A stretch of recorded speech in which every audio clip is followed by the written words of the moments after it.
Hey guys, in this video, I will tell you best audio settings for footsteps in Valorant. Alright, so let's begin. Want to hear footsteps more clearly in Valorant? In this video, I'll show you a few simple settings that can help improve the way you hear enemy movement and other important in-game sounds. Start by launching Valorant and opening the settings menu. From there, head over to the audio section. Once you're in the audio settings, look for an option called HRTF. When you find it, make sure to turn it on. This feature is designed to provide more accurate directional audio, making it easier to tell where sounds like footsteps are coming from. Another useful adjustment is to lower your music volume while increasing your effects volume.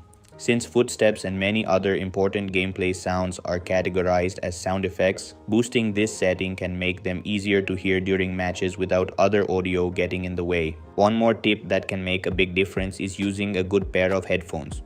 Headphones provide much better sound positioning than speakers, helping you identify the direction of enemy footsteps and other crucial audio cues more accurately. Combined with the settings we just covered, this can significantly improve your awareness and overall performance in the game. And that's it. That's all for this video. See you in the next one. Thanks.